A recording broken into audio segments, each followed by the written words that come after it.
In this video, you're going to learn 5 tips for hosting the best night of worship you've ever had at your church. Coming up.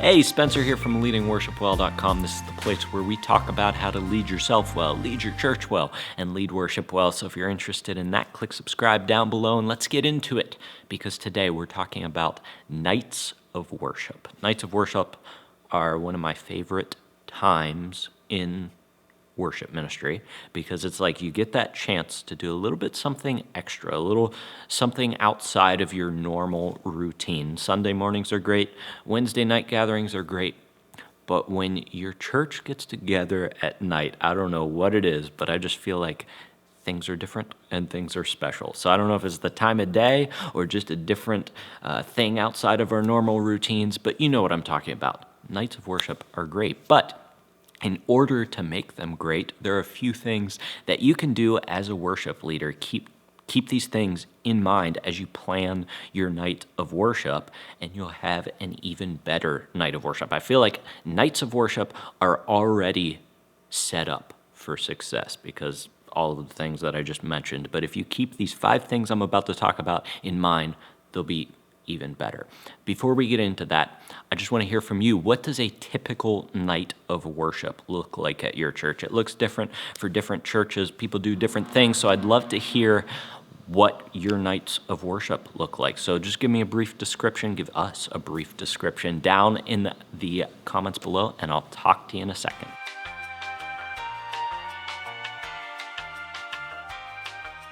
Thanks so much for leaving your answer down below. Now let's get into it. 5 tips for hosting a successful night of worship. The first thing you can do to have a successful night of worship is simply this: make it different. This is your time to step outside of your comfort zone, outside of the box that you're usually in on a Sunday morning. I mean, let's be honest. It's like most Sunday mornings are pretty much the same thing. I mean, God's always working in different ways, but what do? You open with a couple songs, and then your pastor comes up and preaches, and then you end with a couple songs, and there's nothing wrong with that. That works perfectly fine, but nights of worship give you the chance to work outside of that typical structure that you usually work in. So lean in to the opportunity to make it different. How can you make it different? Well, most nights of worship don't have like a message, because that would just be another church service. It's more focused on music, so that in and of itself is different. But maybe you want to try some new songs that you wouldn't normally do, or you want to add some creative elements in there, like a video package, or maybe some art piece, or like a dance or whatever. I don't know. However you want to get creative, this is the time to do it. So lean in to the opportunity to make that night of worship different, and don't just be like, okay, I'm going to do 10 songs here for the night to fill up an hour. Think, how can I make this night special and different? It's already set up to be special and different, but what are some things that I can do to lean in to that launching board that we already have there to make it special and different? So, number 1, think about how you can make it different. Now, leading from that, there's a temptation there to make it like a night of entertainment. We're going to make it different by just entertaining people. And as worship leaders, I don't think we consciously think of that, but I think nights of worship have the bigger temptation than a Sunday morning to turn from a night of worship into a night of entertainment. And we add way too much different stuff where we aren't even leading worship anymore. We're just performing for our people. So the second thing you need to keep in mind is that we still want it to be focused on worship and not entertainment. So keep it focused on worship and not focused on entertainment. What would be some of the differences between those two? Well, entertainment would be like, I'm just going to try to be as artistic as possible in this moment, and maybe when on a Sunday morning I'm not like shredding on my guitar, but hey, it's a night of worship, so I'm just going to be shredding up there all night. Or maybe you pick songs that aren't necessarily congregational friendly songs because, hey, it's a night of worship, I can do things differently, and so I'm going to pick a song that I would never lead on a Sunday morning. We still want this night to be a night of worship. So make sure that it is a night of worship and not a night of entertainment. Like I said, you can work outside of your normal, however you normally lead worship on a Sunday morning, but it still needs to be focused on worship. So how do we keep it focused on worship? Well, we still have to lead with the people that we're leading in mind. We have to think about, okay, I'm not just doing this because it's a cool idea. How is this going to point people to the worthiness of God, number one, but also provide them with the opportunity to respond to his worthiness? And I feel like there's a very clear distinction there, because I think we can use that phrase, point people to the worthiness of God, to justify like anything that we do, right? We could be like, well, I'm going to do like this really cool rap part because it's going to point people to the worthiness of God. I'm not saying that you can't ever rap in your church, but chances are your congregation's not going to be rapping along with you. So you can rap if you want. You can spit some bars if you want. But at the end of that, you also have to provide people with an opportunity to respond. So how are you doing that? If your church has never heard rap in church before, you better be prepared to lead them through the moment and not just stand up there and rap because it was a cool idea, right? I actually love rap. This might be strange if you never heard me rap before, but I guarantee I'll bring the passion you've been asking for. Carry the track till my back is sore. Get your adrenaline pumping like this is hip-hop action sports. I understand that you're probably not a rap fan, but these lyrics don't belong in the trash can. They've been a vehicle for truth in the past, and I'm believing God can even redeem the words of a madman.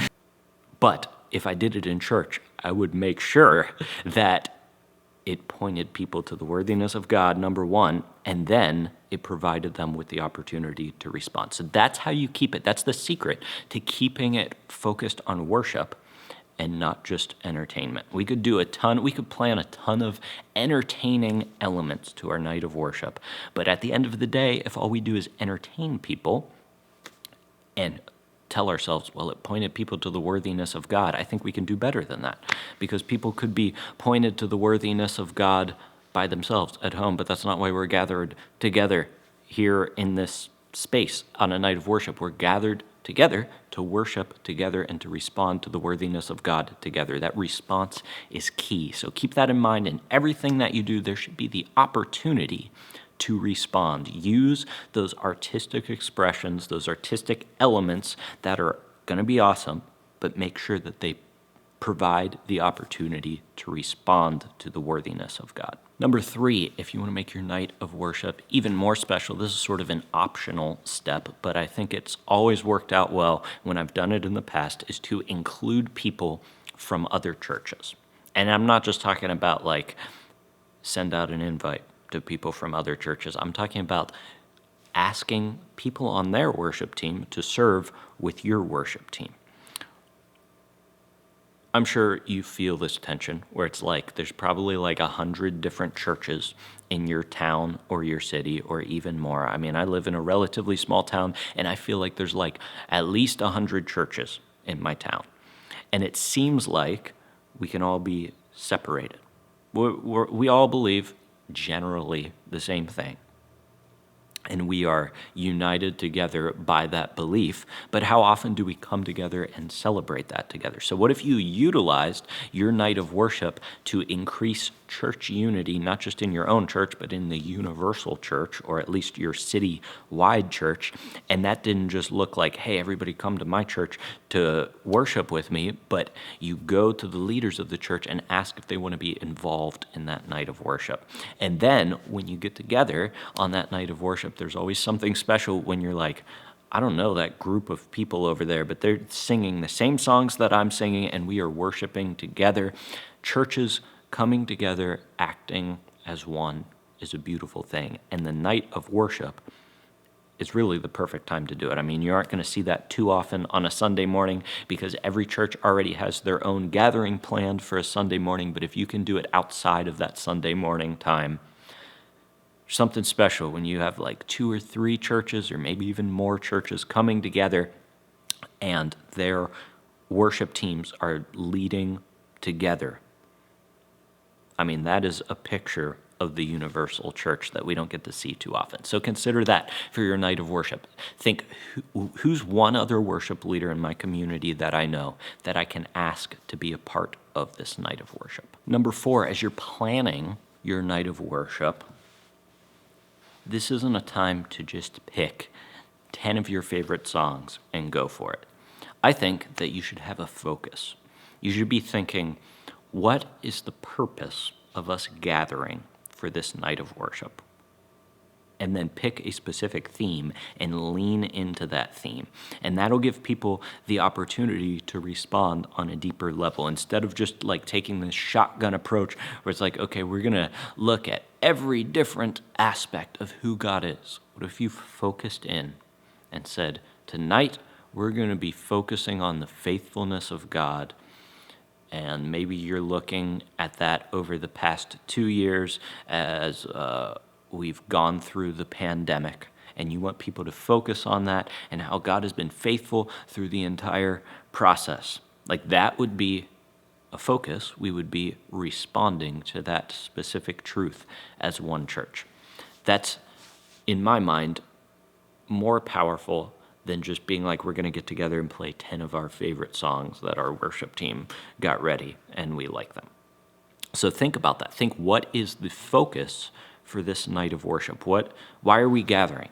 What truth are we responding to? And it doesn't have to be anything complicated. You can just pick one specific truth about God and be like, that's what we're going to focus on.